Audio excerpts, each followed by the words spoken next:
Días, hermanos, nos encontramos con el catecismo. Maestro, ¿dónde vives? Vengan y vean. Vamos a ver ahora, Jesucristo es tentado por Satanás. El objetivo es descubrir en Jesucristo que su fortaleza para iniciar y realizar una misión le viene de su Padre Dios, por medio del esfuerzo, la oración y el sacrificio. Los evangelios hablan de un tiempo de soledad de Jesús en el desierto, inmediatamente después de su bautismo por Juan.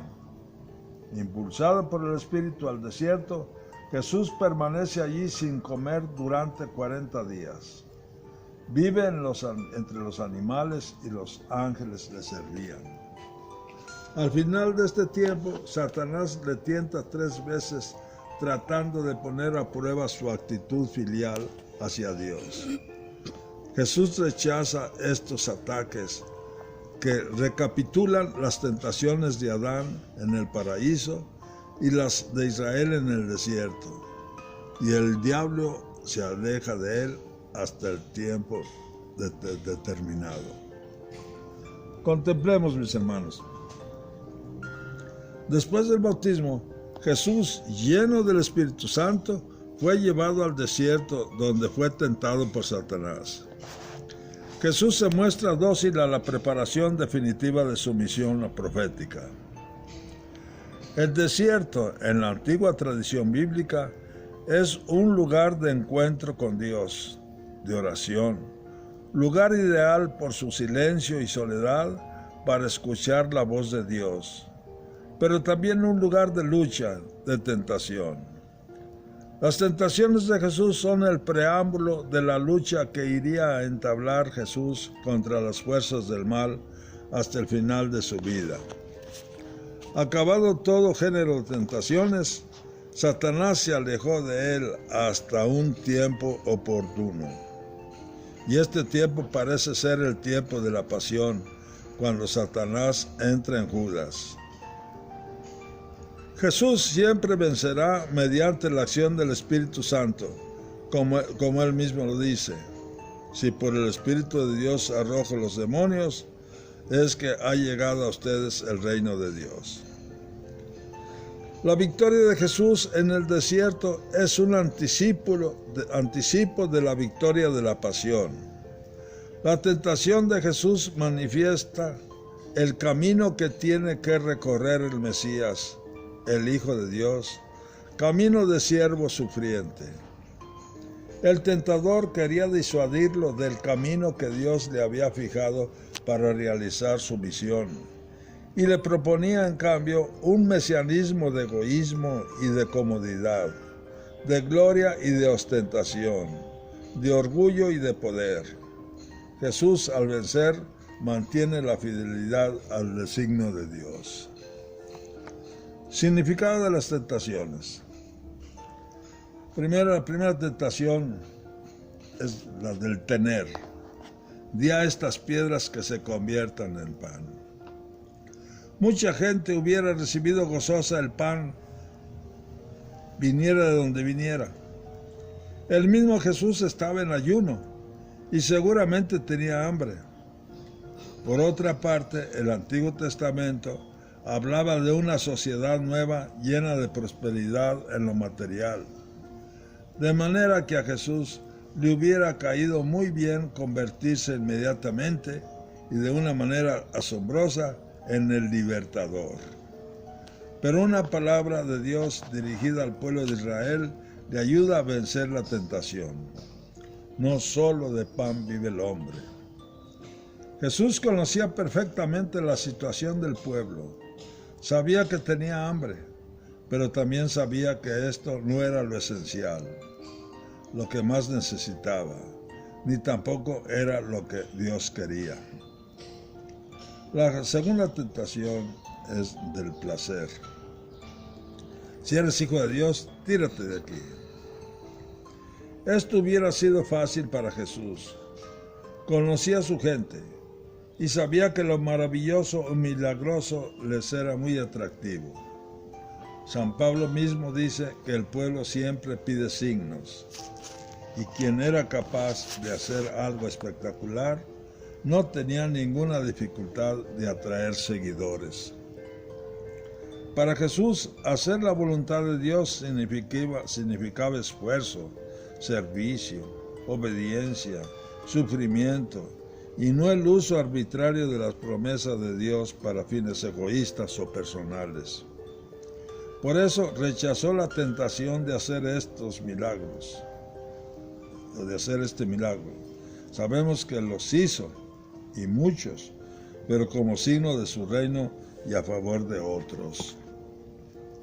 La tercera tentación del poder. Todo esto te daré si postrado en tierra me adorares. Por la situación que vivía y lo que esperaba el pueblo de Israel, se dice que esta es la más fuerte de las tentaciones. Los judíos no solo esperaban ser salvados, liberados del dominio romano, sino que también pretendían ser dominadores de los otros pueblos. Y Jesús fue tentado para que aceptara la autoridad de Satanás con el fin de conseguir el poder sobre el mundo. Y para ello, de una forma más viva, se le da la visión del esplendor de los reinos. Pero Jesús se da cuenta de nuevo que no es esto para lo que vino. No habría diferencia entre la antigua y la nueva sociedad.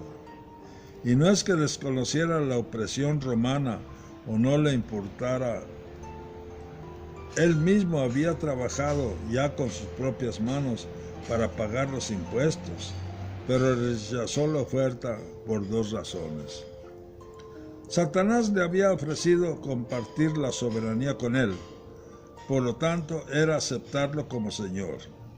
Jesús no podía hacer esto, de lo contrario sería desconocer la soberanía y señorío único y exclusivo de Dios. La otra propuesta era gobernar con autoridad y gloria, como los romanos, y él sabía que esta no era su misión. Comprendía que había una lección que su pueblo tenía que aprender y que a través de la historia no había podido. Tenían leyes en el Antiguo Testamento, pero eran incapaces de cumplirlas. Conocía que necesitaban entregar su voluntad y obediencia a Dios, y a eso venía Él, a enseñarles cómo, para que así pudiera surgir la sociedad nueva que Dios quería. Esta es la más terrible de las tres tentaciones, y es vencida también por Jesús con energía, con decisión. Apártate, Satanás.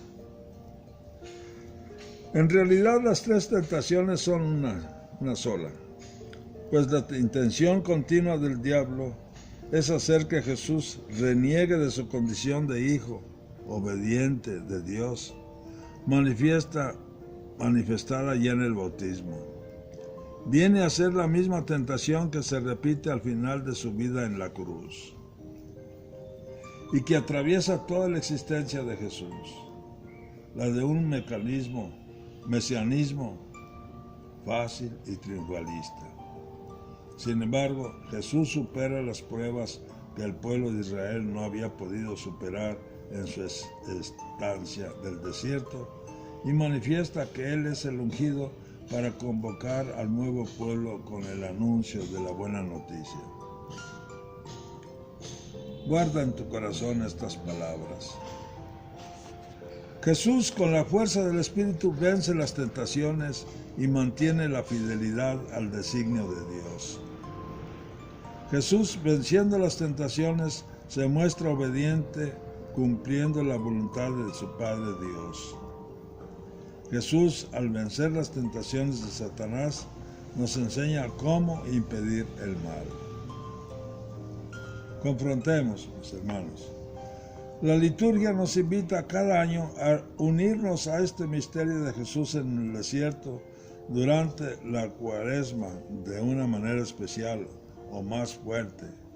Pero debemos saber que Jesús nos enseña que hay que enfrentar cualquier tentación que haya en contra de nuestra dignidad de hijos de Dios. Asimismo, nos enseña que es posible vencer dichas tentaciones Y finalmente nos dice dónde está la fuerza que nos ayuda a superarlas. Tratando de profundizar en el sentido de las tentaciones de Jesús, nos podemos preguntar: ¿de qué manera se presentan hoy las tentaciones del poder, placer y tener? ¿Cuáles son las tentaciones más comunes para el hombre de hoy?